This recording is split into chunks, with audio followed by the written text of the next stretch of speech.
We have to start with designing the training program we were doing, and I told you in the last class that वो format, उसी format पे आपका पूरा training and development होगा। 2-4 चीजें हैं जो अलग से पढ़नी है, जैसे एडवांटेजेस या ट्रेनिंग प्रोसीजर, ऐसी चीजें। अदरवाइज तुम्हारा पूरा ट्रेनिंग एंड डेवलपमेंट जो चैप्टर है वो इसी फॉर्मेट पे आगे चलेगा, डिजाइनिंग द ट्रेनिंग प्रोग्राम। इसी का एक एक पॉइंट जो है वो तुम इलैबोरेट करोगे, एग्जाम में भी आएगा। तो इस फॉर्मेट पे अगर तुम पढ़ोगे तो बाकी चीज याद रहेगी और इस चैप्टर का रिलेवेंस भी समझ में आएगा। So let's start the class today. Designing the training program में पहला पॉइंट तुमने लिखा था ट्रेनिंग नीड आइडेंटिफिकेशन या फिर training need analysis.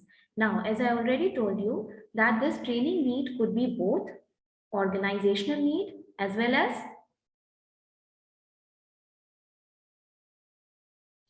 as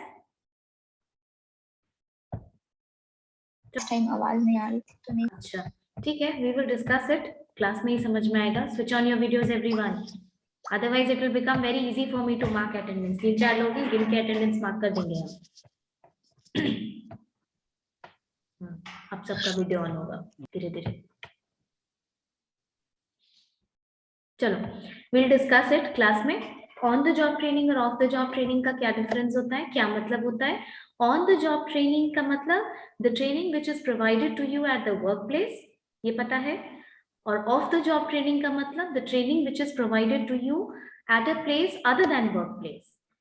on the job training यानी जैसे कि तुम्हारे ऑर्गेनाइजेशन के अंदर, फॉर एग्जाम्पल तुम्हारे जैसे एयरपोर्ट है, एयरपोर्ट के अंदर बहुत सारी मशीन है जिसको कि आप सिम्युलेट नहीं कर सकते हैं।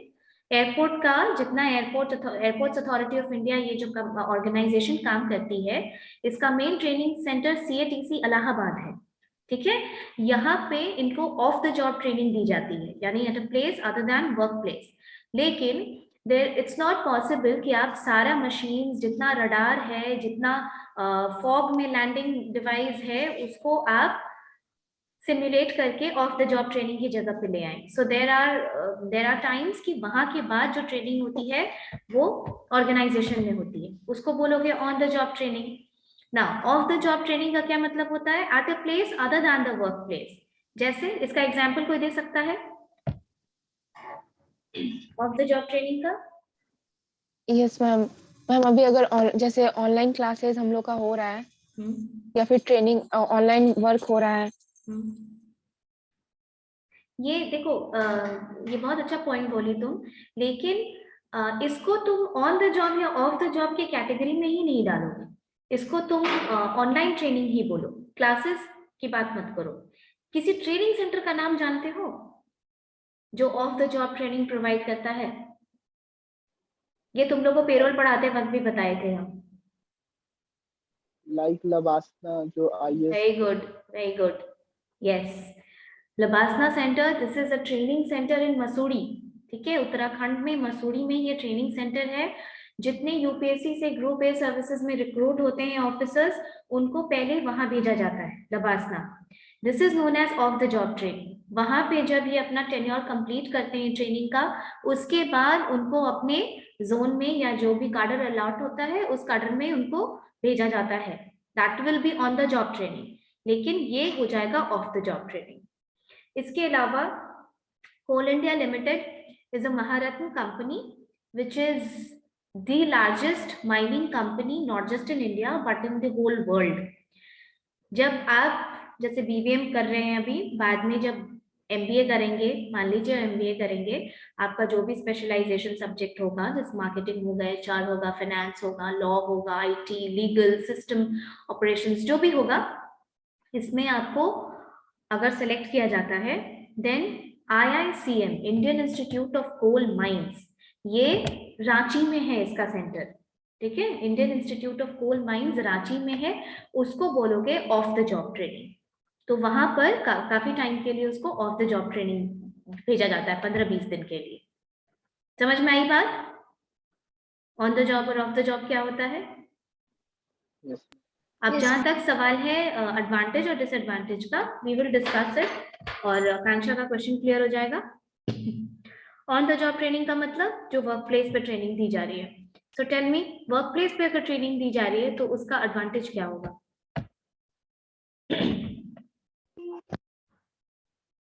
Less expensive.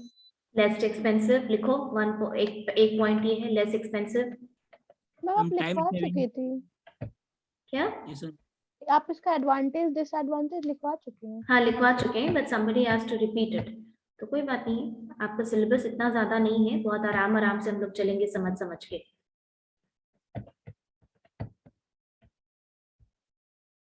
And training is a very important part of HRD। ठीक है, तो पहला पॉइंट एडवांटेज में लिखा हुआ है, एडवांटेज में less expensive. The second point is, see the employees are physically and psychologically not that I mean the employees are physically and psychologically located at the workplace, so it is easier for them to learn any experience first hand. Okay, and third advantage,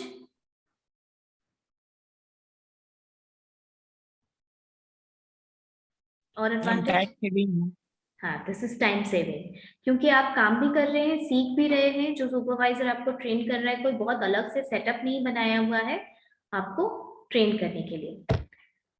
disadvantage क्या होगा इसका?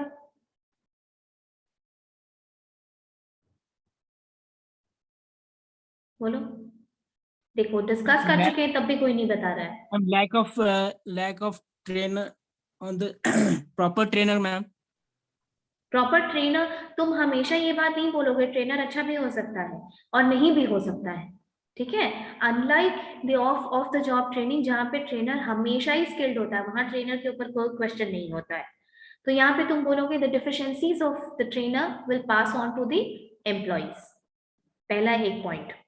दूसरा point कि the supervisor, देखो जब on the job training होती है ना तो तुमको कोई GM ट्रेन करने नहीं आता है। जब ऑन द जॉब ट्रेनिंग होती है तो तुम्हारा जो इमीडिएट बॉस होता है, जो तुम्हारा इमीडिएट सुपरवाइजर होता है, वो ही तुमको ट्रेन करता है। तो in that case what happens that the conditions could arise where the trainer is more interested और your supervisor is more interested in getting the production done, in not disturbing the production line rather than training you. ठीक है, क्योंकि उसको अलग से कोई motivation नहीं है ना तुमको ट्रेन करने का, right? He is not being paid heavily, he is not being called to train you.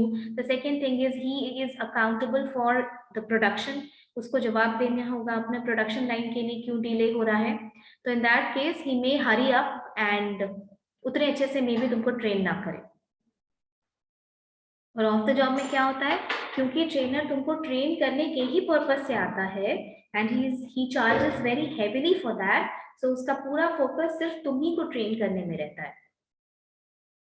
ठीक है, अब आइए ऑफ द जॉब ट्रेनिंग में। कौन पूछा था एक question? Akanksha asked me this question, right? Yes ma'am. ठीक है, समझ आया आकांक्षा?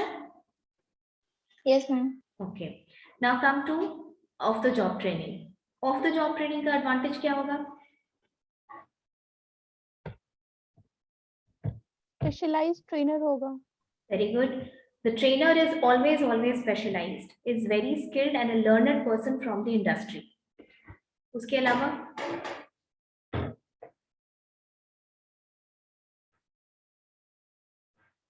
the trainer will be skilled, ठीक है।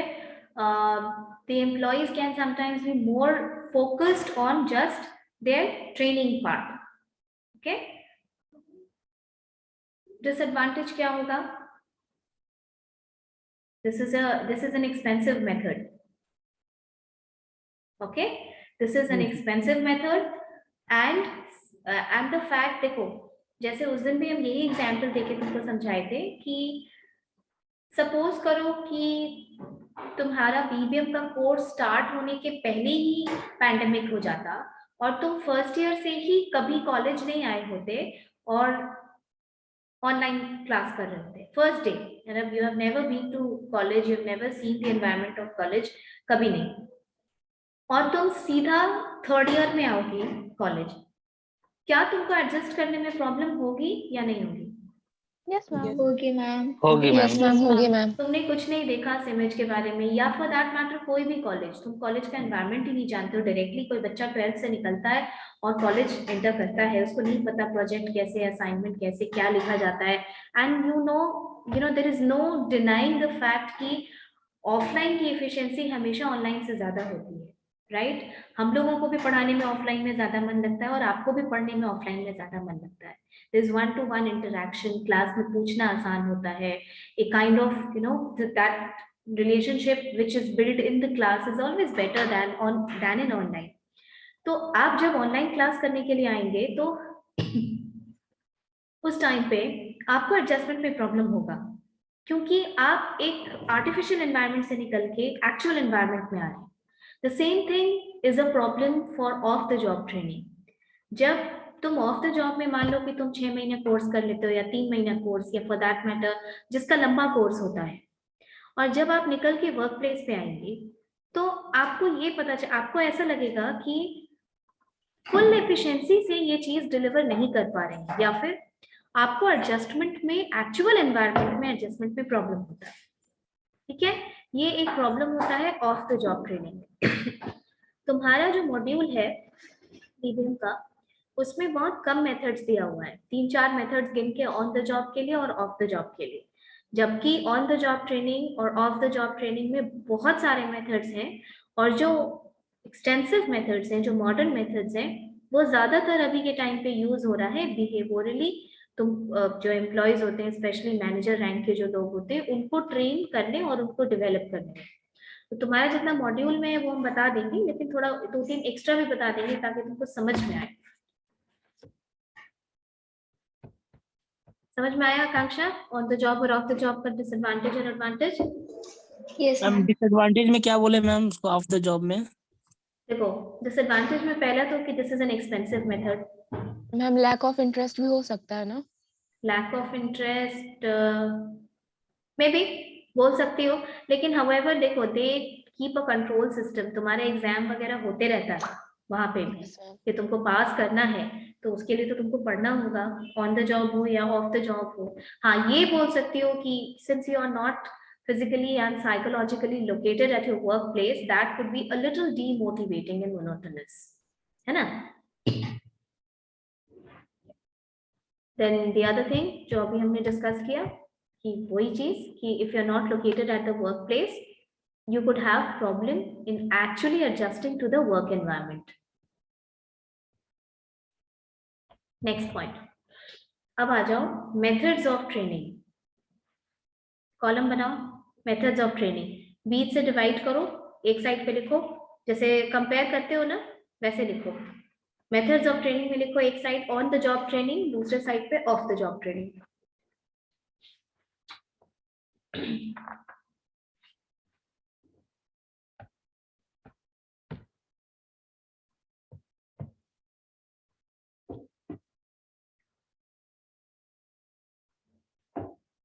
ऑन द जॉब में लिखो पहला पॉइंट, जॉब रोटेशन।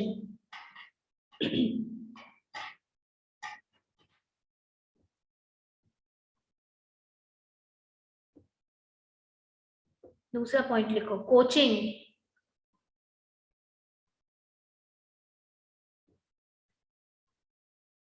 तीसरा पॉइंट लिखो job instruction.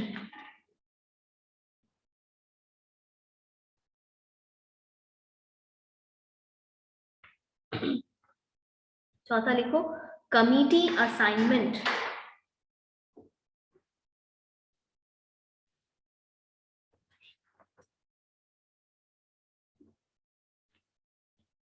Committee assignment.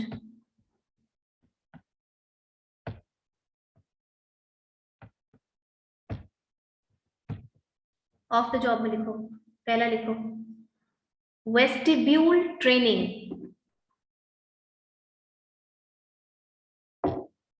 VESTIBULE, vestibule training.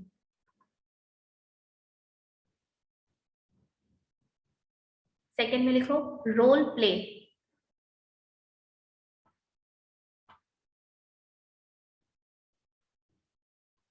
Role play. Third lecture method. lecture.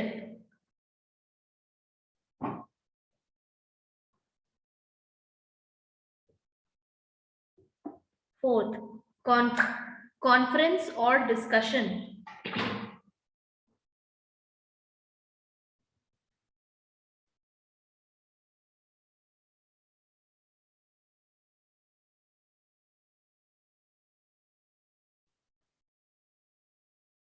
Fifth, programmed instructions.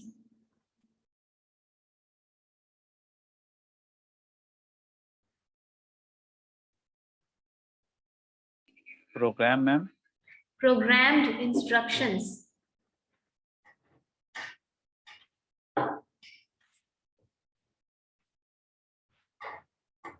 Ma'am fourth क्या बोली थी? Fourth, conference or discussion.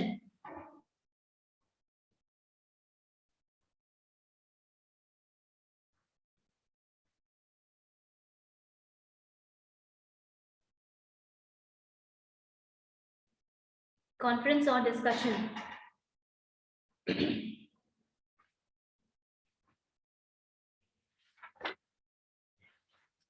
चलो, we will discuss these points in details. इतना सा तुम्हारे module में दिया हुआ है, ये चारों ऑफ द जॉब और ऑन द जॉब, लेकिन इससे बहुत ज्यादा होता है ऑफ द जॉब ट्रेनिंग में, वो तुमको एक एक बार हम बता देंगे जरूर। चलो, ऑन द जॉब में पहला पॉइंट क्या लिखा है? Job rotation. Job rotation. Job rotation क्या समझ में आता है जॉब रोटेशन वर्ड से?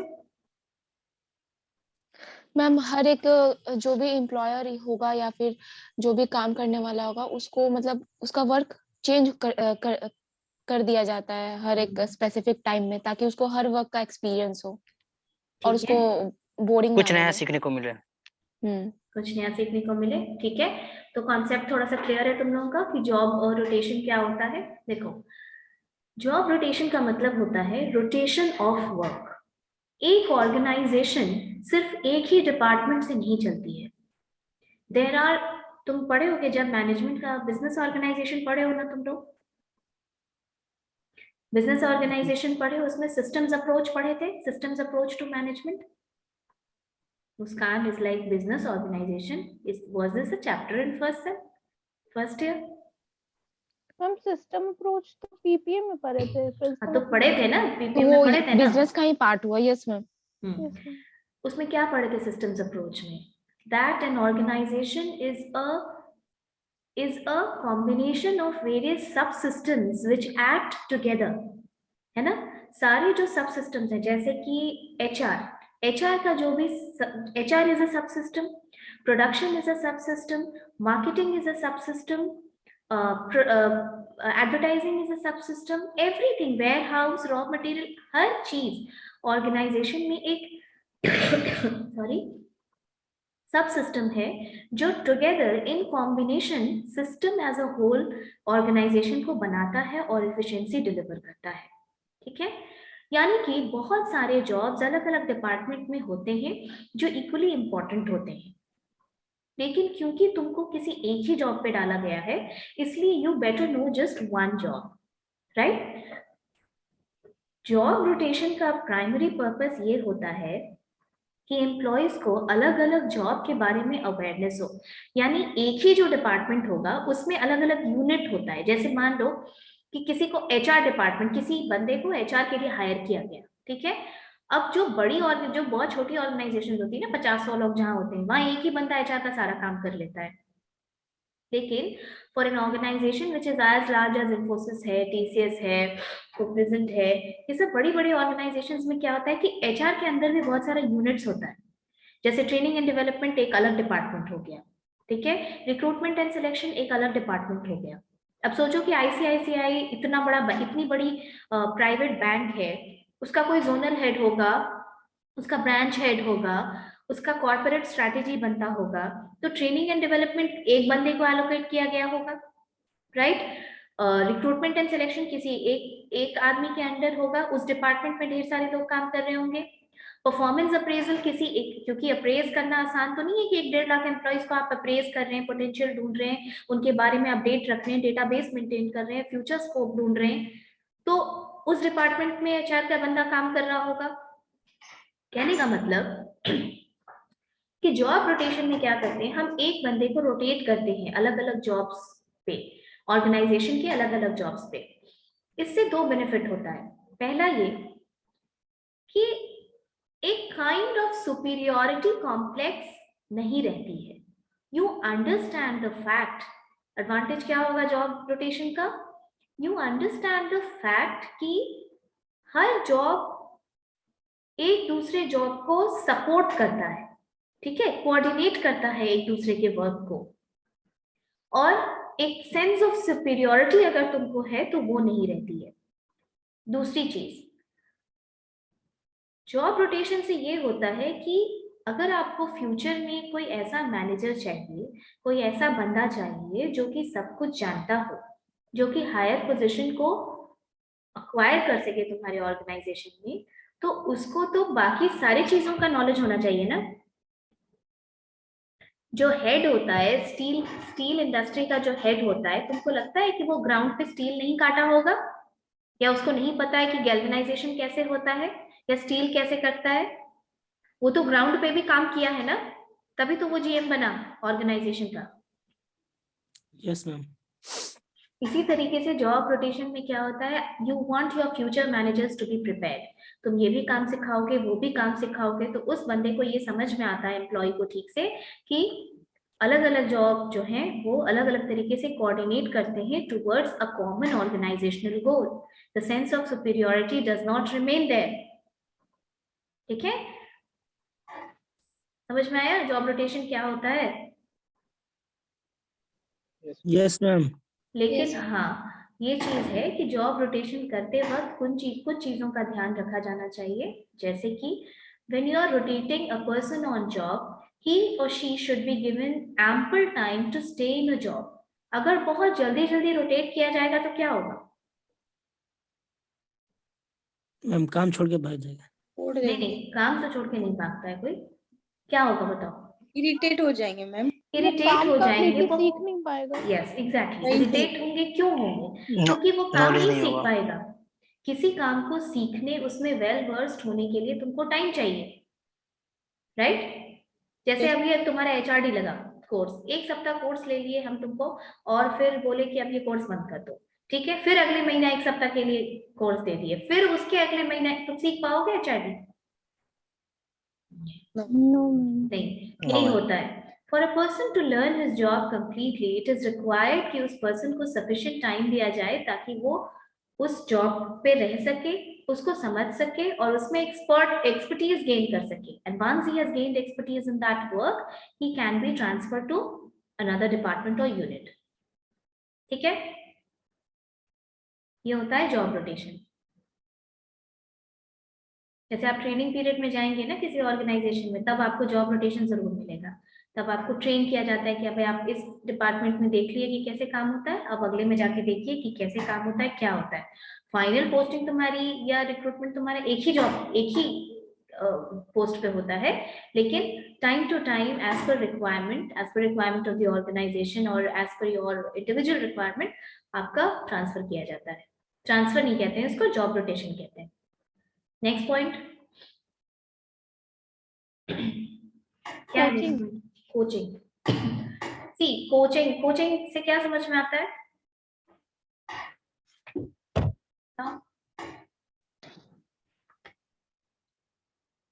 Coach. Okay, what does a coach do? A coach trains you, a coach teaches you, right? ये बस सेम है कि आपको एक सुपरवाइजर अलॉट कर दिया जाएगा और ये coach, he will act like a coach, he will teach you work, and when you perform that work, he will provide his feedback to you on whether you did that work properly or is there further scope of improvement. Coaching is a very simple method. Now, एक चीज याद रखना है कि आप coaching को counselling से confuse नहीं करेंगे, क्योंकि will not confuse counseling with coaching. Why? Because counselling एक बहुत counselling is like a sensitive matter, okay. Work place पे काउंसलिंग को एक तरीके का HR प्रॉब्लम सॉल्व करने के लिए मेथड रखा जाता है कि एम्प्लॉय काउंसलिंग, मान लो एम्प्लॉय के घर में प्रॉब्लम है, उसका डिवोर्स का केस चल रहा है, एम्प्लॉय के बच्चे को कोई प्रॉब्लम है, that employ has had a death in his family, work life balance maintain नहीं कर रहा है, उसको किसी तरीके का मेंटल प्रॉब्लम है, तब उसको काउंसिल किया जाता है by the department in the organization. Counselling becomes more at a personal level. समझ रहे हो तुम? चाइल्ड काउंसलर के बारे में सुने हो? Yes, ma'am. Yes, ma'am. Marriage counsellor के बारे में सुने हो? Yes, ma'am. ma'am. Yes, ma'am. Psychological counsellors के बारे में सुने हो? साइकाट्रिस्ट काउंसिल करता है। Yes, ma'am. Yes, ma'am. Yes, ma'am. ये सब क्या करता है?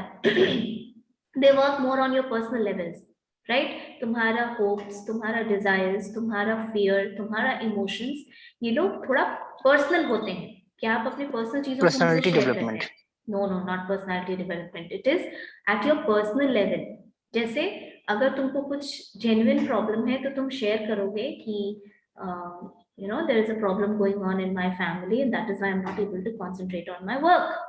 यस मैम, स्पेशली अगर किसी एम्प्लॉय को स्ट्रेस हो या हाँ। वो थोड़ा डिप्रेस्ड फील कर रहा हो डिप्रेस्ड तो हो, काउंसलिंग। मेंटल कुछ प्रॉब्लम हो, और इसका बहुत सारा रीजन है। जब HR का प्रॉब्लम्स हम लोग डिस्कस करते हैं ना, तो आज के डेट में दो बहुत बड़ा प्रॉब्लम जो HR में निकल के आता है, जिसको काउंसलिंग करने के लिए बहुत प्रयास किया जा रहा है। There's a lot of step. One is dual career and the second one is problems in work life balance. Dual career मतलब जहाँ हस्बैंड और वाइफ दोनों काम कर रहे हैं, वहाँ फैमिली लाइफ बैलेंस बनाना बहुत मुश्किल होता है, बच्चे को देखना बहुत मुश्किल होता है, और इसके बीच में स्ट्रेस का लेवल इतना ज्यादा बढ़ जाता है कि people sometimes they lose their mental balance and they undergo a lot of stress. दूसरी चीज work life balance. People have become very ambitious, okay, they are not satisfied, they are aiming towards a better and a higher comfort in life. तो इन चीजों के पीछे भागते भागते sometimes what happens that you are under a lot of stress. तो ये सारी चीजें, खैर ये तो अलग बात है, वो HR का अलग प्रॉब्लम है, ठीक है। तो you will not confuse coaching with counseling. कुछ बच्चे confuse हो जाते हैं, so these are completely two different terms. When we talk about counseling, this becomes more on a personal level, dealing with your fears, your emotions, your hopes, your desires, your problems at a personal level.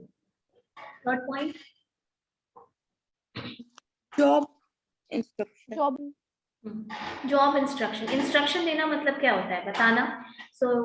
ये भी उसके जैसा ही है थोड़ा सा, बस थोड़ा difference है कि जॉब इंस्ट्रक्शन का मतलब होता है कि तुम्हारा जो ट्रेनर होगा, that trainer will explain you how to perform your work. तुमको अपना काम कैसा करना चाहिए, how a work is supposed to be performed, and then that trainer will let you do that work. वो तुमको काम करने देगा, and then will provide a proper feedback to how you have performed and what is the scope of improvement in your work. समझ में आई बात?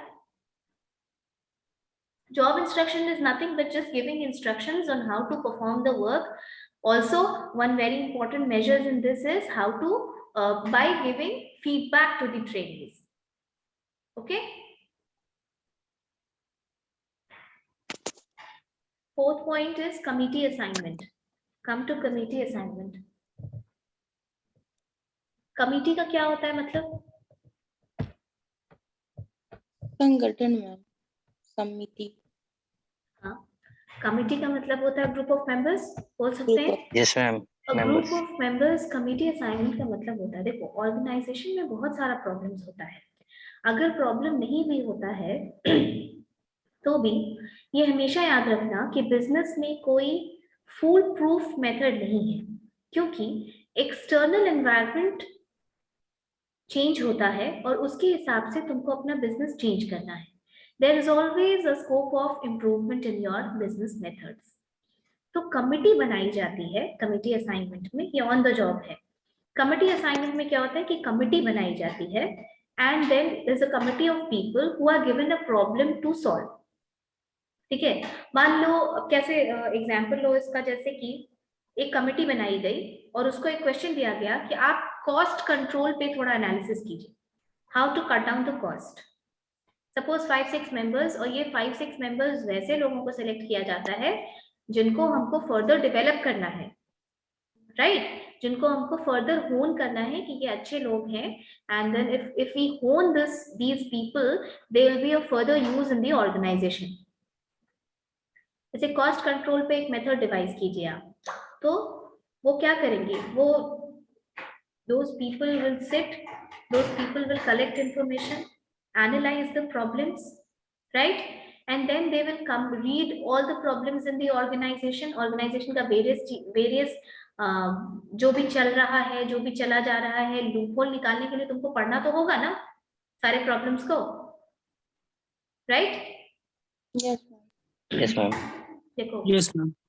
अब तुम इसको ऐसे समझो कि किसी बुक का तुमको अगर क्रिटिकल एनालिसिस करने के लिए दिया जाए, ठीक है, या चलो टाइम्स ऑफ इंडिया में एक आर्टिकल आया है, उस आर्टिकल का तुमको बोला जाए कि ये एडिटोरियल में एक राइटर है, उनका अपना व्यूज है, गवर्नमेंट के प्रो और कॉन सब लिखते हैं। अभी जैसे कि ये प्रपोजल दिया गया कि लड़कियों का marriageable age should be reduced from 18 to 21, right? तो इस पे तो मिला जुला विचार आ रहा है, कुछ लोग इसके फेवर में हैं, कुछ लोग इसके अगेंस्ट में हैं। तो अगर तुमको गवर्नमेंट के इस प्रपोजल का क्रिटिकल एनालिसिस करने को दिया जाता है, तो क्रिटिसाइज करने के लिए तुमको पूरा प्रॉब्लम जानना होगा, आगे पीछे सब कुछ जानना होगा, तभी तुम एक अच्छे क्रिटिक बन सकते हो। This is the same thing with committee assignments. When committee is given any assignment, कोई काम दिया जाता है, they go through each and every aspect of that assignment. उस तरीके से वो ऑर्गेनाइजेशन को बेटर तरीके से रीड करते हैं, and they come out with suggestive measures, they suggest those recommendations to the higher authority. Okay,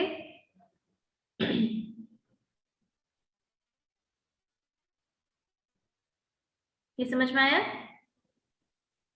ma'am तो मैम इसको थोड़ा सा शॉर्ट में कुछ एम्प्लॉय इसका बता दीजिए। बोलो, एक एक करके बोलो। माही वो सही सब माही टर्न में।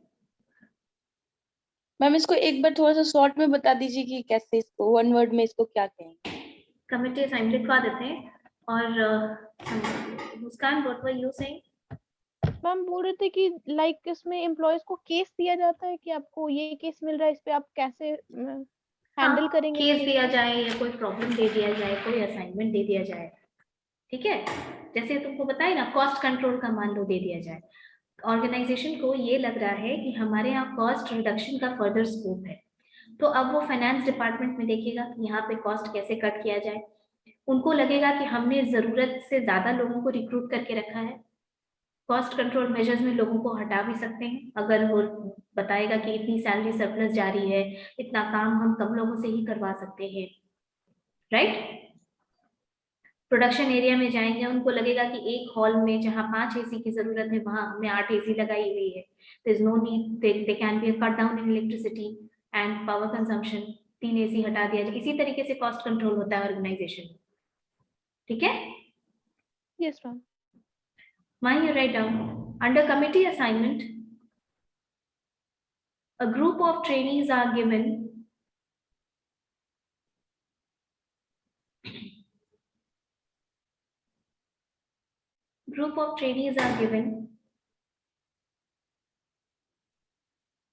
and asked to solve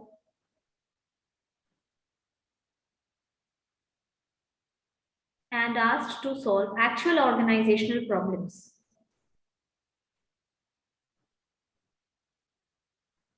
Actual organizational problems.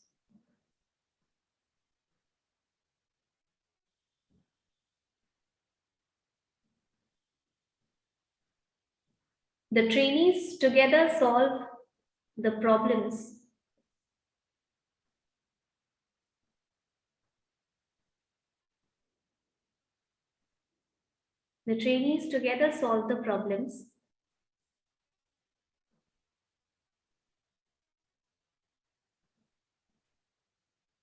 Okay, now this joint solving of problems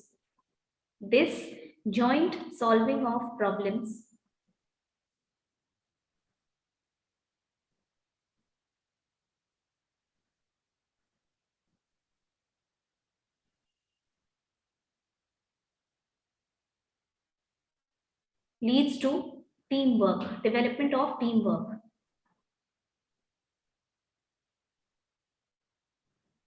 Leads to development of teamwork.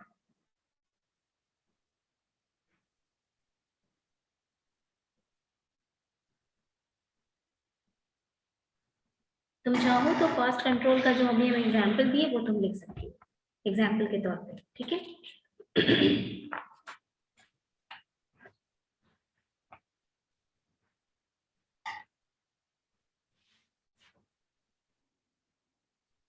अभी 15 मिनट है, ऑफ द जॉब भी डिस्कस कर लेते हैं, ठीक है। Yes ma'am. Okay, of the job training में पहला मेथड क्या लिखा है? Vestibule training. देखो, वेस्टिब्यूल ट्रेनिंग इज मोस्टली, ये ध्यान रखना कि वेस्टिब्यूल ट्रेनिंग जो होती है ये मोस्टली एक सेमी स्किल्ड जॉब के लिए होती है। ज्यादातर जो सेमी स्किल्ड टाइप का जॉब होगा, जैसे मशीन ऑपरेटर, जैसे क्लरिकल वर्क, जैसे टाइपिस्ट, इन लोगों के लिए वेस्टिब्यूल ट्रेनिंग दी जाती है। वेस्टिब्यूल ट्रेनिंग में क्या होता है? This is a kind of the job training. इसमें क्या होता है कि जो वर्क एनवायरनमेंट है उसको कोशिश किया जाता है कि कंप्लीटली उसको इस तरीके से बनाया जा सके जैसे कि ओरिजिनल वर्क प्लेस होता है, ठीक है। जैसे ओरिजिनल वर्क प्लेस होता है उसके जैसे ही रेप्लिकेट करने की कोशिश की जाती है। And vestibule training is mostly used for semi skilled jobs. Simulation मतलब क्या होता है? डुप्लीकेट या कॉपी। डुप्लीकेट मैम, सब्स्टिट्यूट जैसा। हाँ ठीक है। सिमुलेट करना मतलब, तो जब भी हम लोग ये बात डिस्कस करेंगे we will use this word simulation, that the workplace is simulated as the actual workplace, and vestibule training is mostly used for the semi skilled jobs जैसे कि मशीन ऑपरेटर, टाइपराइटर, इस तरीके से सेमी स्किल्ड के लिए। और इसका जो ड्यूरेशन होता है that can range from few days to few weeks. Okay, ITI सुने हो ना? Yes ma'am. Yes ma'am.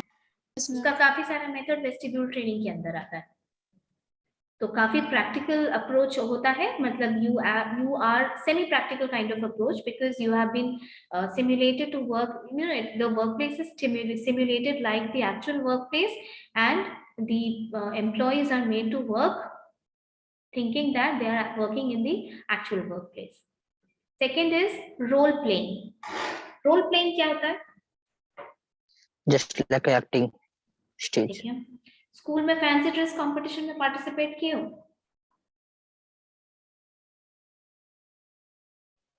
Yes. किए ना?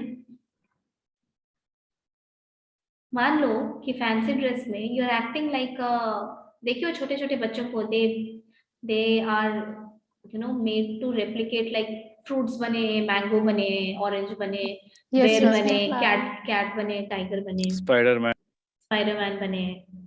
And when they become so, उनको डायलॉग्स दिया जाता है कंप्लीटली जो उस रोल को सूट करता है,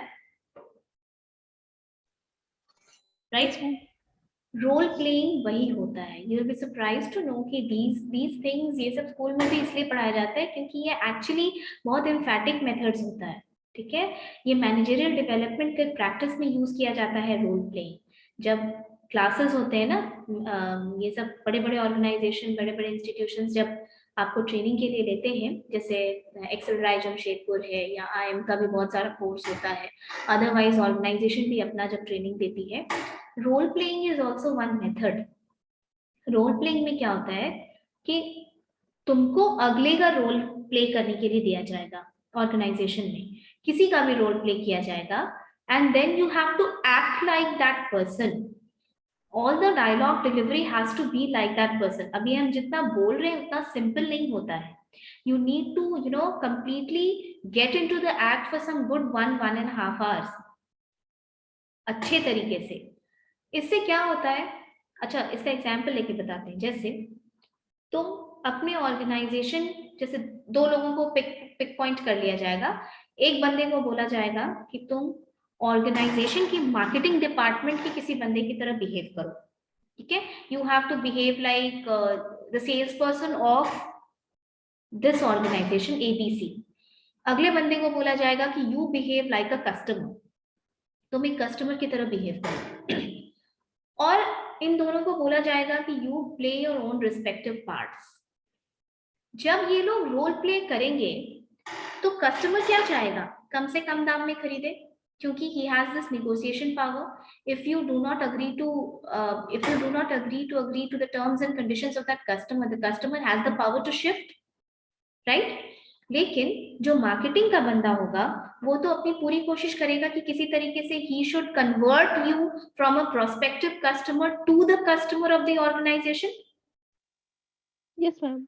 कोशिश करेगा। आप आदित्य विजन चले जाइए, उसके बाद देखिए वो लोग कैसे बिहेव करते हैं। They would just try utmost कि they sell off their products to you, right?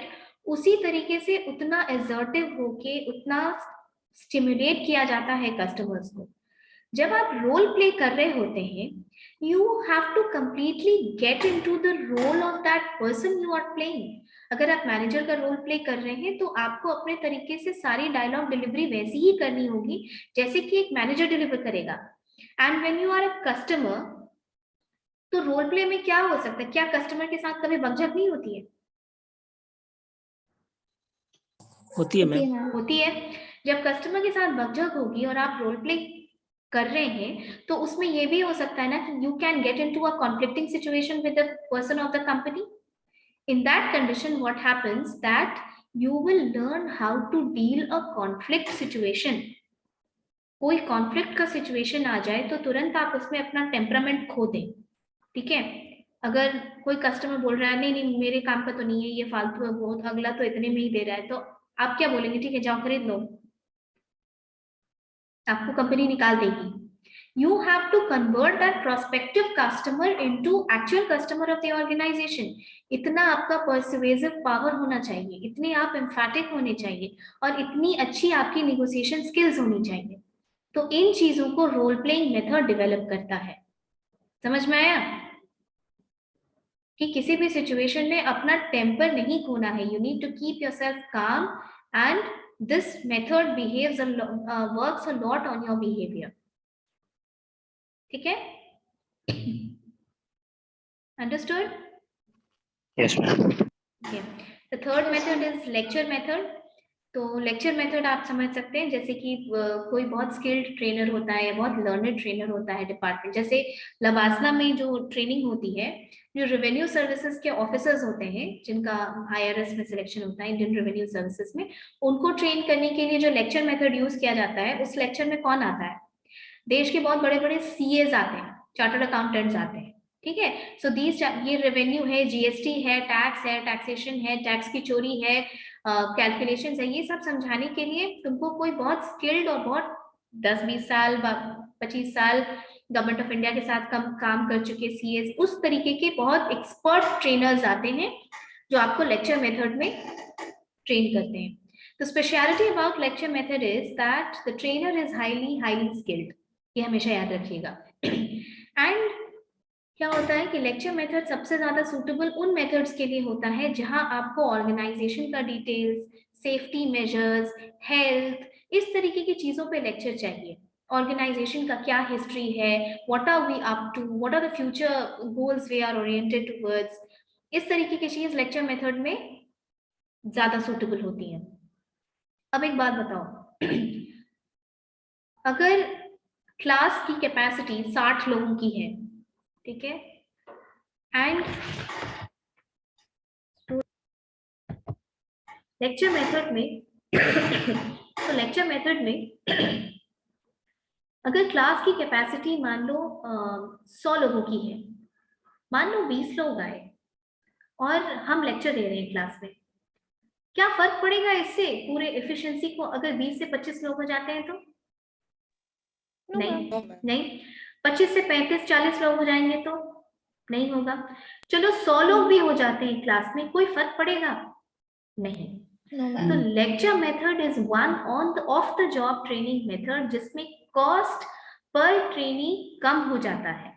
क्योंकि the same person can be used to impart lecture to a large number of people. ठीक है, और लेक्चर मेथड के लिए हमेशा याद रखिएगा कि the trainer is always a skilled person, very skilled person from the industry. Okay. Next method is conference or discussion method. देखो, कॉन्फ्रेंस मेथड का मतलब होता है, कॉन्फ्रेंस का जो लिटरल मीनिंग होता है ना, वो होता है कंसल्टेशन। लेकिन कॉन्फ्रेंस मेथड में क्या होता है कि यू आर इन, आप समझ रहे हैं ना कि कॉन्फ्रेंस क्या होता है। There is a round table conference kind of thing, there is one chairman of the conference.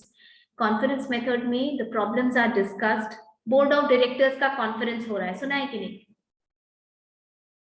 सुना है ना? उसमें क्या होता है, there are number of people, जो एसोसिएटेड रिलेटेड पीपल होते हैं कॉन्फ्रेंस में, वो एक साथ बैठते हैं। Now there is a chairman of that conference, he will just initiate, कोई लीडर नहीं होता है उस वक्त, he will just initiate the conversation. और होता ये है कि आपको उसमें ये समझ में आता है कि आपका 3+1 4 होता है, अगले का 2+2 भी 4 हो सकता है। समझ में आया? और शायद अगले का 2+2 ज्यादा बेहतर है, that is better idea of working. So conference method is one method जो आपको ये सिखाता है कि there is more than one workable approach to a situation.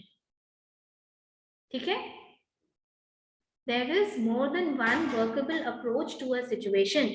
यानी अलग अलग minds अलग अलग ideas और notions generate करती है, and then it is by a unanimous discussion of the unanimous consultation of the conference कि we choose one method.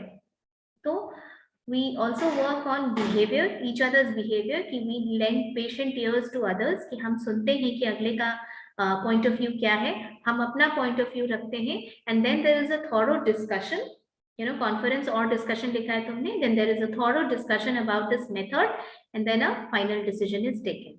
These are all brainy people of the organization. ठीक है? कभी देखा है कॉन्फ्रेंस मेथड में उठ करके चिल्लाने लगा लोग? ऐसा नहीं होता है। No, ma'am. Conference method works on your behaviour also, कि अगर आप अग्री नहीं करते हैं किसी के पॉइंट ऑफ व्यू से, you need to be really polite about that, you need to cut that point with a proper logic, कि ये लॉजिक काम नहीं करेगी, ये मेथड काम नहीं करेगा, because I have certain logic attached to it. So this is also one method that works on your behaviour. And the last point is programmed instructions. देखो, प्रोग्राम्ड इंस्ट्रक्शंस ये एक बहुत न्यू मेथड है off the job training का. Programmed instruction एक ऐसा off the job training method है which has replaced the need of a trainer. जैसा कि नाम देख रहे हो, programmed instructions line by line instruction होता है, जो कि जैसे कि सीडी है या कोई प्रोग्राम है, कोई प्रोग्राम रन कर रहे हो तुम, और तुम उससे सीख रहे हो, तुम उससे ट्रेनिंग ले रहे हो ऑफ द जॉब में. तुम्हारे मॉड्यूल में बहुत थोड़ा सा दिया हुआ है, लेकिन हम तुमको ऐसे बता देते हैं कि प्रोग्राम्ड इंस्ट्रक्शन दो तरीके का होता है, एक लीनियर प्रोग्रामिंग और एक ब्रांच्ड प्रोग्रामिंग. लीनियर प्रोग्रामिंग का क्या मतलब है कि तुम जैसे तुम्हारे पास मान लो एक सीडी है और वो लाइन बाय लाइन तुम पढ़ रही हो, ठीक है? जैसे तुम कॉरेस्पॉन्डेंस से अगर एमबीए वगैरह करते हो तो कैसे टेस्ट देना होता है, राइट? वो लाइन बाय लाइन आता रहता है और आप उसको सॉल्व करते जाते हैं. तो लीनियर प्रोग्रामिंग यही होता है, लाइन बाय लाइन आप इंस्ट्रक्शन पढ़ रहे हैं, आप रीड कर रहे हैं, और फिर एक क्वेश्चन आएगा, ठीक है? वो क्वेश्चन आएगा, तुमको वो क्वेश्चन का आंसर करना है. अगर तुमने उस क्वेश्चन का आंसर गलत किया तो फिर तुमको वो बताएगा, मतलब सही आंसर बताएगा कि ये सही आंसर है, then you can proceed further.